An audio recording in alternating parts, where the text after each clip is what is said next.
Hello everyone. So today we are going to study Romans achievements in field of science. If you find this video helpful, please like, share, subscribe and do appreciate my efforts in the comment section. Let's begin. Ancient Romans invented advances in many areas of science and technology, establishing tools and methods that have ultimately shaped the way world does certain things. Ancient Romans जो थे वो science और technology के area में उन्होंने काफ़ी advance inventions किए थे, बहुत सारे टूल्स एंड मेथड्स डेवलप किए थे, जिसकी वजह से कुछ चीज़ें ऐसी हैं जो वर्ल्ड अभी भी उसी तरीके से करता है जैसा कि रोमन्स किया करते थे. Romans had great knowledge in science and therefore they were extremely good engineers. They understood the laws of physics well enough to develop aqueducts. Science के एरिया में उनको काफ़ी अच्छा नॉलेज था, इसलिए वो बहुत अच्छे इंजीनियर्स भी थे. उन्हें फिजिक्स के लॉज के बारे में अच्छे से पता था, जिसको यूज़ करके उन्होंने एक्विडक्ट्स डेवलप किए. There were very few clean water bodies that could provide drinking water, so by having knowledge of law of gravity they developed aqueducts. उस टाइम पे बहुत ही कम ऐसे वाटर बॉडीज़ थी जिससे पीने का पानी प्रोवाइड हो सकता था. तो क्योंकि उन्हें लॉ ऑफ ग्रेविटी के बारे में अच्छा खासा नॉलेज था, तो उन्होंने एक्विडक्ट्स डेवलप किए वाटर फ्लो को एड करने के लिए. They harnessed water as energy for powering mills and mines. Mills and mines को पावर करने के लिए उन्होंने वाटर से एनर्जी हार्नेस करी. They also built an expensive road network, a great achievement at that time. उन्होंने एक एक्सपेंसिव रोड नेटवर्क बिल्ड किया जो कि उस टाइम पे बहुत बड़ा अचीवमेंट था.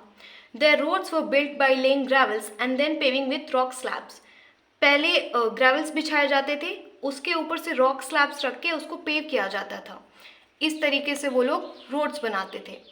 It was said that all roads lead to Rome as Roman road system was so large. ठीक है, रोमन रोड सिस्टम इतना एक्सटेंसिव, इतना लार्ज था कि उस टाइम पे ये कहा जाता था that all roads lead to Rome. They also developed tools and methods for agriculture. They became successful farmers due to their knowledge of soil, climate and other planting related subjects.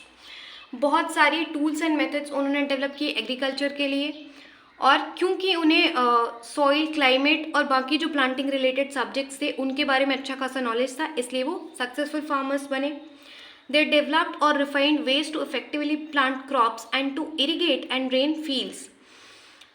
जो पुराने veg थे उनको उन्होंने refine किया, कुछ नए तरीके develop किए क्रॉप्स को इफेक्टिवली प्लांट करने के लिए और फील्ड्स को इरीगेट और ड्रेन करने के लिए. उनकी जो टेक्निक्स हैं वो अभी भी मॉडर्न फार्मर्स यूज़ करते हैं, जैसे कि crop rotation, grafting, seed selection and manuring. They also used mills to process their grains from farming which improved their efficiency and employed many people. Mills भी थी उनके पास, मिल्स भी उन लोगों ने इस्टेब्लिश कर रखी थी जिससे वो अपने ग्रेन्स प्रोसेस करते थे, जिससे एफिशिएंसी इम्प्रूव थी उनकी और बहुत सारे लोग एम्प्लॉयड थे. Ptolemy was a famous astronomer and scientist from Rome. Ptolemy जो है रोम के एक बहुत ही फेमस एस्ट्रोनॉमर और साइंटिस्ट थे.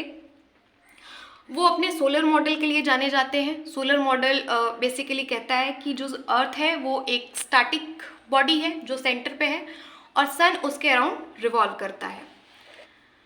ही also drew some of early maps of world. One of his major contribution was his study of optics. ठीक है, जो उनका एक मेजर कॉन्ट्रीब्यूशन है प्लॉटमी का, वो है उनकी study of optics. Medical schools were also established and medicine in Rome focused on public health. Medical schools भी थे स्टूडेंट्स को मेडिसिन के बारे में पढ़ाने के लिए, जो फोकस थी पब्लिक हेल्थ पे. They had public water system and arrangement of public baths. public baths इसलिए थे ताकि लोग अपने आप को क्लीन रख पाएँ, कोई बीमारियां न फैलें, और उन्होंने एक्विडक्ट्स डेवलप कर रखे थे, इसलिए उनके पास अच्छा पब्लिक वाटर सिस्टम भी था.